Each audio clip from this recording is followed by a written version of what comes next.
আসসালামু আলাইকুম ওয়া রাহমাতুল্লাহি ওয়া বারাকাতুহু। প্রিয় শিক্ষার্থীগণ, আজকে আমরা আলোচনা করব আসমাউ যুরুফ নিয়ে। খুবই গুরুত্বপূর্ণ একটা অধ্যায়। তো এই আসমাউ যুরুফটা হলো আল মাবনিউল মুশাবিহের ৮ প্রকারের সর্বশেষ প্রকার। খুবই গুরুত্বপূর্ণ একটা অধ্যায়।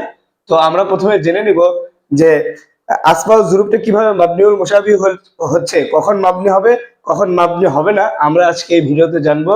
তো প্রথমে আমরা এর পরিচয় জেনে নিই, আসমাউ যুরুফ কাকে বলে। তো প্রিয় শিক্ষার্থীগণ, আসমাউ যুরুফ বলা হয় যে ইসিম দ্বারা স্থান বা কাল কাল তথা সময় বোঝানো হয়, তাকে আসমাউ যুরুফ বলে। আমরা এটার সংজ্ঞার মধ্যে এটার প্রকার গুলো আসলে পেয়ে গিয়েছি যে আসমাউ যুরুফ দুই প্রকার, জরফুল জামান, জরফুল মাকান। তো জরফে জামান দ্বারা সময় বোঝাচ্ছে, আর জরফে মাকান দ্বারা স্থান বোঝাচ্ছে। তো প্রিয় শিক্ষার্থীগণ, জরফে জামানের 12টা ইসিম রয়েছে, যেমন ঈদ, ইদা, মুজ, মুন্দু, কত্তু, মাতা, কাইফা, কবলু, বাদু। হ্যাঁ, এরকম 12টা ইসিম রয়েছে। তো এই 12টা ইসিমের মধ্যে সবচেয়ে যে ব্যবহৃত হয় দুটা ইসিম, কবলু আর বাদু। এই কবলু আর বাদু তখনই মাবনি হবে যখন তার মুজাফ ইলাইহিটা মাহজুফ থাকবে, মানে উল্লেখ থাকবে না। তো প্রিয় শিক্ষার্থীগণ, আমরা একটু উদাহরণ দিয়ে যদি বুঝি, যেমন আমি লিখলাম জা আ জাইদুন কবলু। তো প্রিয় শিক্ষার্থীগণ, জা আ জাইদুন কবলু, জায়েদ পূর্বে এসেছে। তো প্রিয় শিক্ষার্থীগণ, এখানে কবলু কিন্তু মাবনিউল মুশাবিহু, মানে মাবনিউল প্রকারের মধ্যে পড়ে গেছে। তো এটা কখন মাবনি হবে? এই যে এটার পরে যে একটা মুজাফ ইলাই উল্লেখ নেই। মূলত এই বাক্যটা এমন ছিল যে, উদাহরণস্বরূপ দেখায়, আই কবলা রাশিদিন, রাশিদিন মাসালান, উদাহরণ ছিল। তো প্রিয় শিক্ষার্থীগণ, মূলত বাক্যটা এমন ছিল, যা আ জাইদুন কবলা রাশিদিন, মানে এই যে কবলু শব্দ, আমি আগে একটা কথা বলে নেই যে ইসমে জরফের যে শব্দগুলো আছে এগুলা বাক্যের ভিতরে সাধারণত মুজফ হিসেবে ব্যবহার হয়।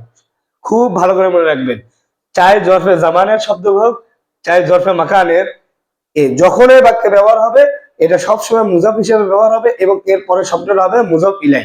তো প্রিয় শিক্ষার্থীগণ, আমরা বলেছিলাম কবলু তখনই মাবনি হবে যখন তার মুজফ ইলাইটা উল্লেখ থাকবে না, তার মানে এখানে উল্লেখ ছিল না, তার মানে এই জন্য এখানে এটা কি হয়েছে, কবলুটা মাবনি হয়েছে।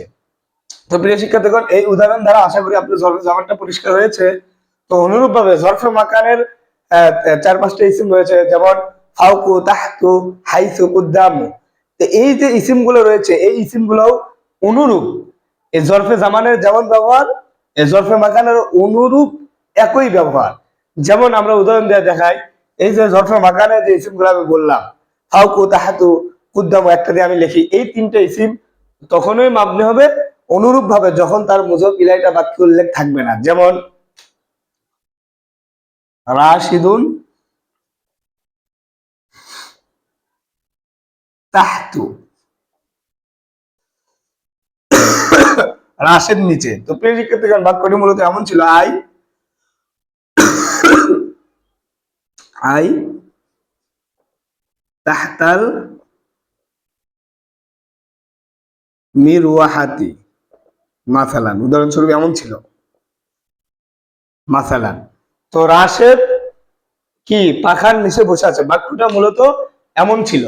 তো এইটা এখানে পূর্বে সপ্তাহটা বলেছিলাম যে এটা তখনই মাপনি হবে যখন তার মুজাফ ইলাইটা উল্লেখ থাকবে না। যেমন এই যে এই বাক্যটা মূলত এমন ছিল যখন মুজাফ ইলাইটা উল্লেখ নেই, সুতরাং এটা মাবনিউল মুশাবিহ হয়ে গেছে, মাবনি হয়ে গেছে এবং মাবনিউল মুশাবিহের প্রকারের মধ্যে পড়ে গিয়েছে।